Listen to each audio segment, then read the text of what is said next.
Welcome to Sheela kitchen అండి. ఈరోజు ఈ వంకాయ ఎండిన చేపలు రెసిపీ మీతోటి షేర్ అయితే చేసుకుంటున్నాను. చాలా టేస్టీగా అయితే ఉంటుంది. వేడి వేడి అన్నం వెంబడి చాలా బాగుంటుందండి వంకాయ ఎండిన చేపల కర్రీ.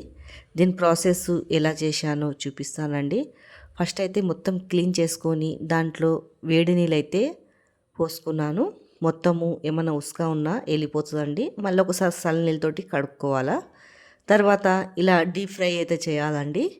దాంట్లో ఉన్న నీళ్ళంతా వెళ్ళిపోతుంది. తర్వాత ఇట్లా ఫ్రై అయితే చేసేసుకోవాలా.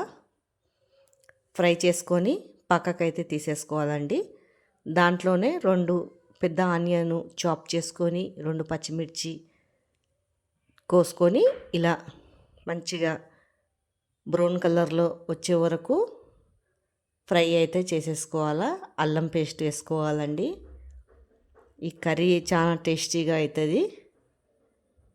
చూడండి ఇలా మొత్తము. తర్వాత దాంట్లో ఒక 5-6 సన్నగా వంకాయలు తరిగి వేసుకోవాలా. మనకు ఎక్కువ కావాలంటే ఎక్కువ వేసుకోవచ్చండి. నేను ఆనియన్ ఎక్కువ వేసాను, అందుకే ఒక 4-5 వంకాయలు వేసానండి లాతయి.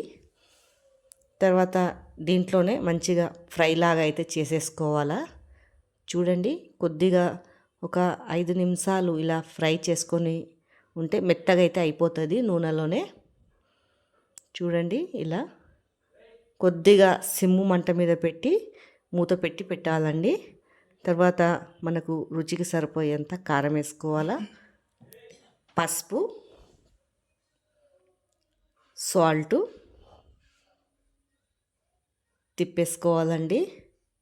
ఇలా సింపుల్గా బ్యాచిలర్ అయినా చేసుకోవచ్చు. కర్రీ చాలా టేస్టీగా ఉంటుంది.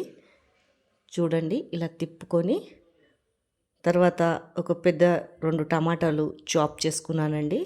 ఆ టమాటాలు అయితే వేసేస్తున్నాను. ఇవంతా మంచిగా కలబెట్టుకోవాలా. చూడండి ఇలా అంతా కొద్దిగా నీళ్ళు పోయాలండి. ఎక్కువ నీళ్ళు ఏం గిట్లా రుచి ఏం చేయొద్దు. ఇలా కొద్దిగా నీళ్ళు పోయాల, ఉడికేటట్టు కొద్దిగా నీళ్ళు చాలండి. ఇంతనే పోసాను నేను. తర్వాత పైనుంచి కరివేపాకు వేసేసుకుంటున్నాను. వేసుకున్నాక కొద్దిగా స్లో మంట మీద అయితే పెట్టాలండి. మంచిగా మెత్తగా అయితే ఉడికిపోతుంది ఇవి అంతా. చూడండి ఇలా ఉడికిపోయాక పైనుంచి ఇది వేసేసుకోవాలి ఎండిన చేపలండి. ఎండిన చేపలు వేసేసుకున్నాక స్లో మంట మీదనే ఉడకనియాలండి. ఎందుకంటే అప్పటికప్పుడు తీయొద్దు, వేయంగానే జరసేపు అయితే పెట్టి ఇది కూడా మెత్తగా ఉడికిపోతుంది చేపలు కూడా. అప్పుడే టేస్ట్ అనేది చాలా బాగొస్తుంది. చూడండి ఇలా అంతా మంచిగా కలబెట్టుకొని నీళ్ళు గిట్లా ఏం పోయొద్దండి. నీళ్ళు పోస్తే ఏం బాగుండదు కర్రీ. ఇలా చేసుకుంటే చాలా టేస్టీగా ఉంటుంది. మీరు ట్రై చేసి చూడండి,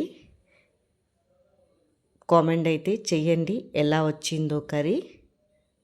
చూడండి ఇలా అయిపోయాక సన్నగా కొత్తిమీర తరుక్కొని పైనుంచి వేసుకొని దింపేసుకోవాలండి. చాలా టేస్టీ అయిన వంకాయ చేపల కర్రీ రెడీ.